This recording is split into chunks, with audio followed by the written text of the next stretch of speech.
Programa No Salto. Oferecimento: Grupo Acta Motors.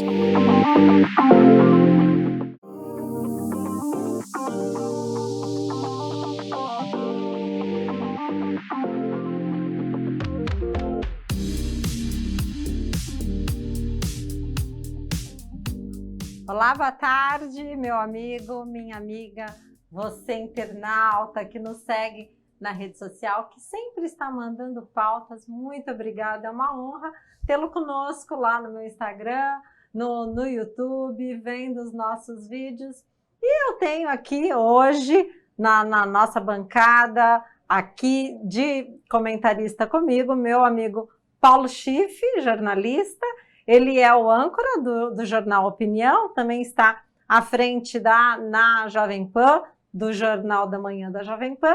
E eu tenho aqui o nosso convidado, Ricardo Molitza. Eu estou com o meu telefone e com óculos para falar o currículo dele, que é muita coisa. Profissional formado em Direito com MBA em Logística Empresarial, mais de 40 anos de experiência e desenvolvimento de gestão nas principais áreas de projetos portuários. Hoje ele é o diretor de assuntos legislativos da SOPESP, que é a associação, fala um pouquinho da SOPESP, Molitza, é a Associação Comercial de Santos, e presidente do IBL, que é o Instituto Brasileiro de Logística. Tem mais coisa aqui, mas agora eu vou agradecer a presença dos meus convidados e pedir para que eles mesmos se apresentem para você. Obrigada, Paulo, mais uma vez aqui no Salto comigo. É uma honra, eu adoro.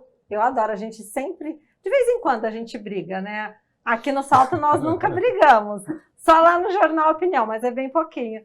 Molitza, obrigado pela presença. Obrigado, Cris. Uma honra tê-lo aqui. Muito bom receber o convite seu para estar aqui no programa No Salto, com o Paulinho aqui também, Paulinho Schiff, muito bacana. Obrigado. O maior porto da América Latina, uma grande parte, eu acredito que o quê? Metade do PIB? Não, mas 1/3 do PIB. 30%. 30% do PIB passa aqui nas águas, no nosso porto, bem pertinho da nossa cidade, uma região ao lado de São Paulo, muito rica, muito rica.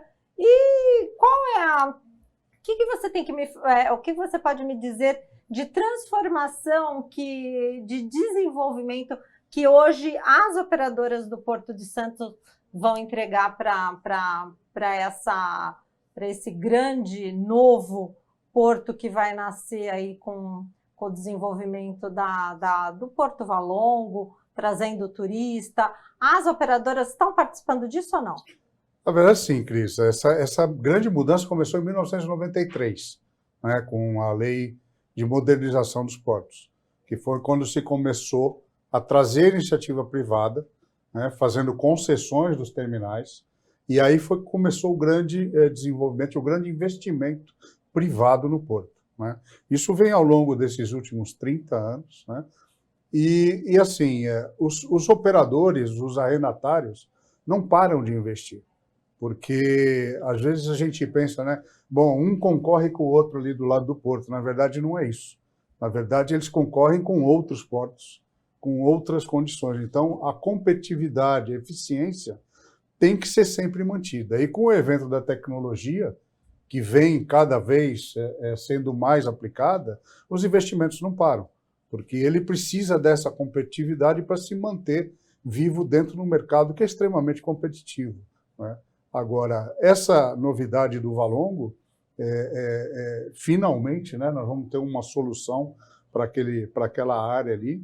A gente deve ter a mudança do terminal de passageiros para lá, né, a revitalização daquela área, que eu acho que vai ajudar muito no nosso centro de Santos. Embora eu ache também que não é só isso que vai resolver, né? Há uns dias atrás, conversando com o nosso amigo e deputado Paulo Alexandre, falando sobre isso. Não é só isso que resolve. Você precisa trazer gente para o centro de Santos e movimentar.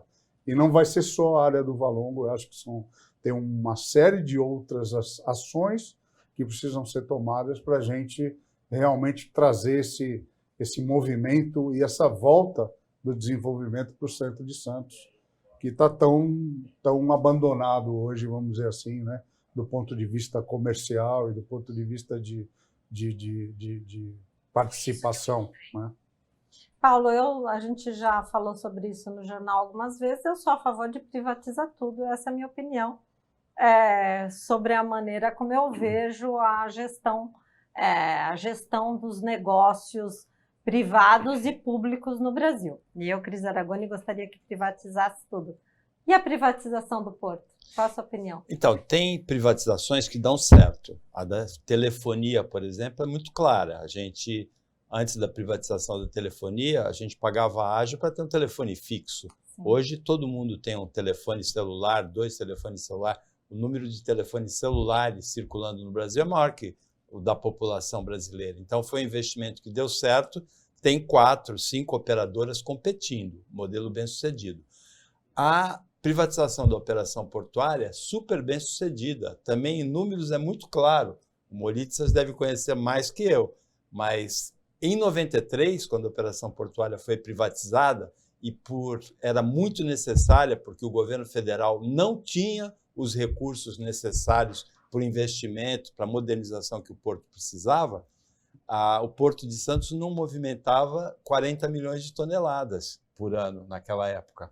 Hoje, nesse ano, vai bater em 160 milhões, né? O ano passado já foi 162 milhões de toneladas. É nessa ordem, ou seja, é 4 vezes mais. E como é que se explica isso? Se explica pelo investimento da iniciativa privada na modernização da operação. Privatização super bem sucedida.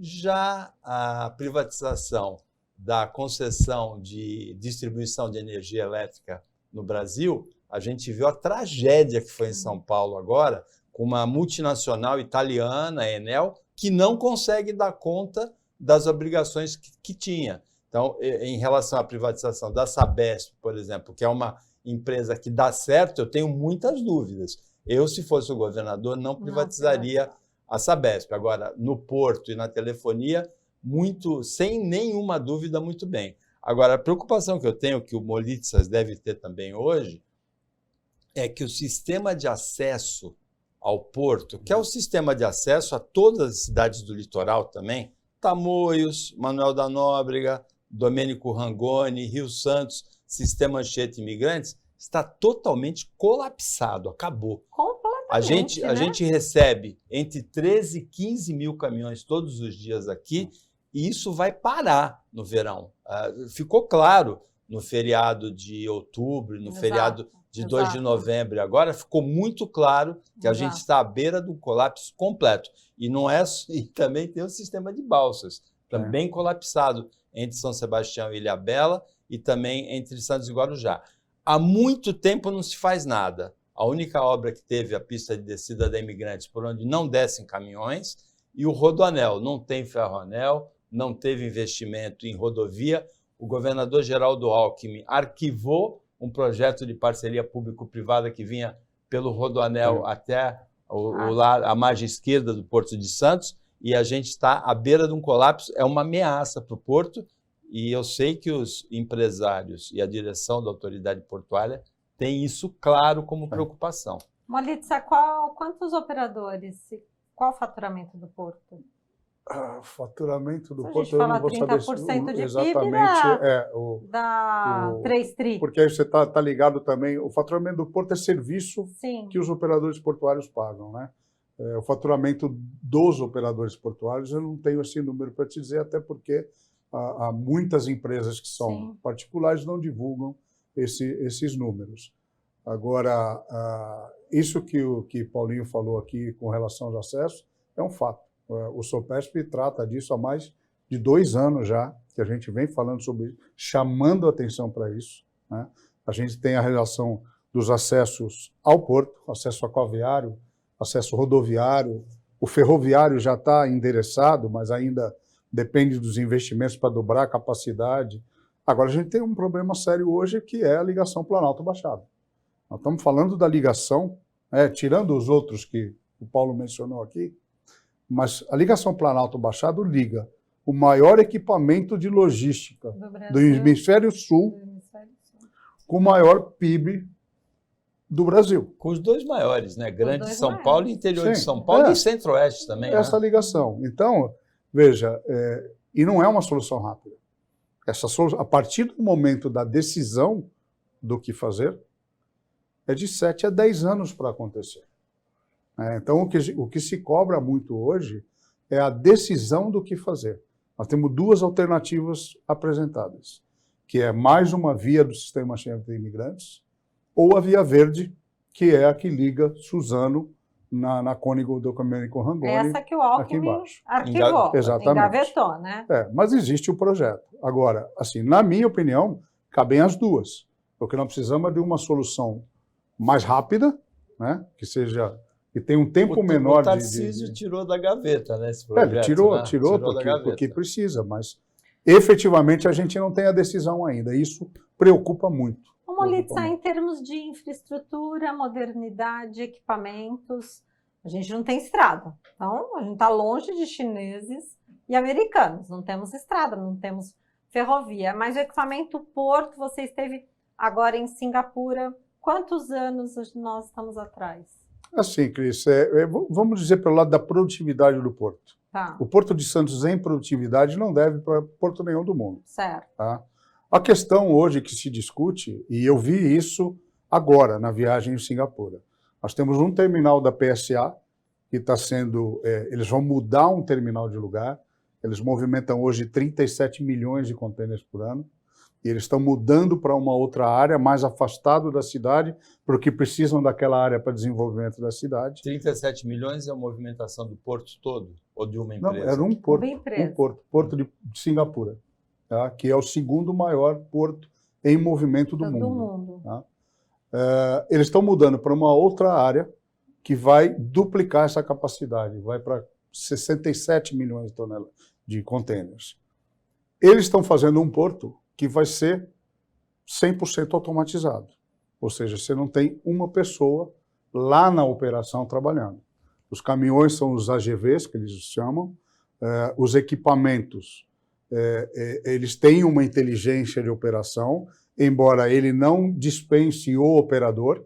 A diferença é que o operador do equipamento, ele não vai estar no equipamento, ele vai estar dentro de um escritório, com telas remoto, com o joystick na mão. E a diferença qual é? Cada um operador desse consegue manejar 4 ou 5 equipamentos ao mesmo tempo, porque ele é inteligente e ele só intervém na hora que tem algum problema.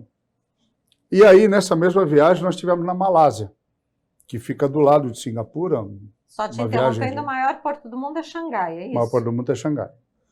Nós estivemos na Malásia, visitando um outro porto, que tem uma outra característica, é um porto que movimenta 12 milhões de contêineres, que é o porto de Tanjung Pelepas, na Malásia, que não utiliza equipamento automático, como esse que eu falei de Singapura. Ou seja, ele tem pessoas nos caminhões, nos equipamentos operando. E é uma decisão deles fazerem dessa forma pelas questões da região, né? Então, é essa diferença que faz. Um porto que põe tudo automatizado, primeiro, que o investimento é enorme, né? O investimento é muito maior do que o investimento em outro tipo de equipamento.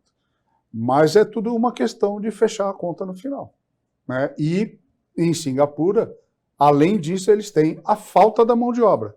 Então, eles obrigatoriamente precisam automatizar, porque eles não têm a mão de obra. Nós vamos tomar uma aguinha rápida, já voltamos com esse assunto que é um assunto muito interessante, falando sobre as operações logísticas do Porto de Santos, que é aqui o maior porto da América Latina. Só o tempo de você tomar uma aguinha.